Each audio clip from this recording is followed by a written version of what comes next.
La cinquantaine révolue, Claudine Louyeye est collée à la craie blanche depuis maintenant 27 ans. Oui, la profession enseignante me plaît depuis que je suis toute petite là, alors que j'étais encore à l'école primaire.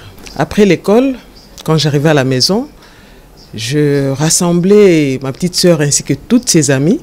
Alors tout ce qu'on m'avait appris à l'école, je leur enseignais.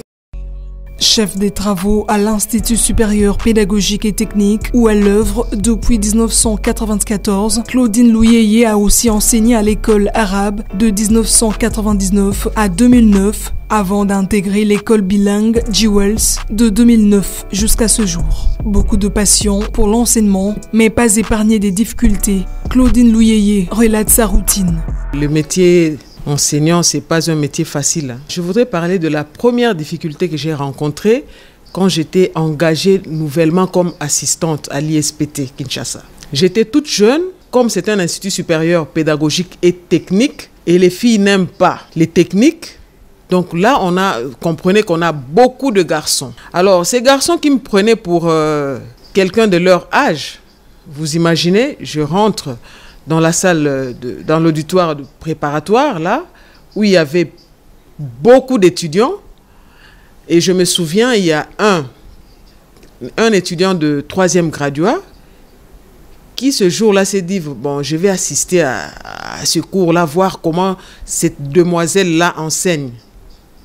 Il s'est infiltré parmi les étudiants de préparatoire. Et quand je suis rentrée, il y avait vraiment du bruit dans l'auditoire. Je me suis dit, voilà, je dois chercher à m'imposer. Parce que les premières impressions coûtent cher. Si je me laisse aller comme ça, ces étudiants vont commencer à se jouer de moi tous les jours. Alors j'étais très sévère. Tous les étudiants qui osaient bavarder, je les chassais. Alors ils se sont dit, elle est très dure, cette dame, hein? Cette demoiselle, c'est comme ça qu'il m'appelait.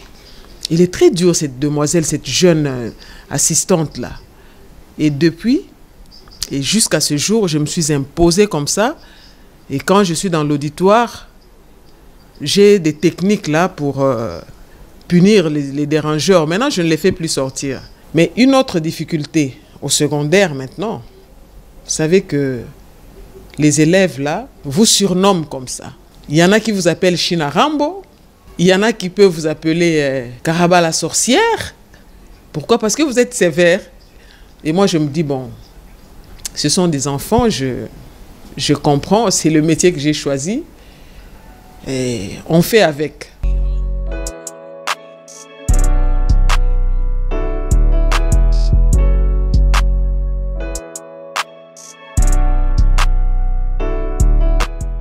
Concilier le travail à la gestion de sa maison, c'est ce que sait faire Claudine Louyeye. Même ses proches en témoignent. 5 ans. J'ai vécu 5 ans avec elle et je garde des bons souvenirs. Elle m'a appris à bien préparer certaines nourritures. Elle sait aussi prendre soin de sa maison.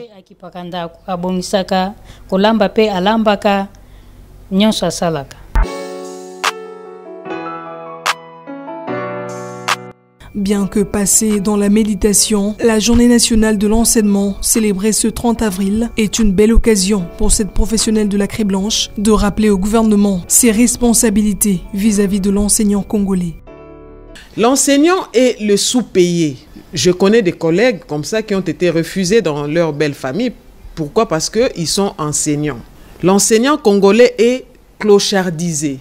Cet enseignant qui est sous-payé, on va prélever dans son maigre salaire l'IPER, l'impôt professionnel sur les rémunérations.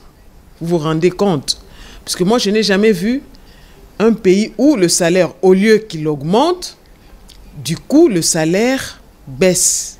Donc, c'est l'enseignant congolais, c'est le fonctionnaire le plus négligé au Congo. Je lance un appel au gouvernement Sama Lukonde de penser à l'enseignant, aux conditions de l'enseignant. Parce que quand l'enseignant n'est pas dans de bonnes conditions, son rendement ne sera pas bon. À ses collègues enseignants, Claudine Louyeye ne demande qu'une seule chose, la persévérance dans le métier. Qu'ils ne baissent pas les bras. Comme ils ont des compétences, qu'ils continuent de transmettre à nos enfants leur savoir.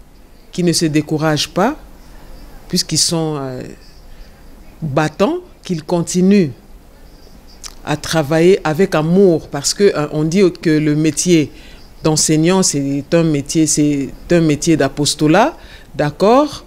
Continuons à faire de l'apostolat et un jour ou l'autre, nous allons nous en réjouir. Les défis à relever sont énormes sur le plan éducatif, mais les enseignants congolais n'attendent qu'une chose des autorités, l'amélioration de leurs conditions de vie sociale.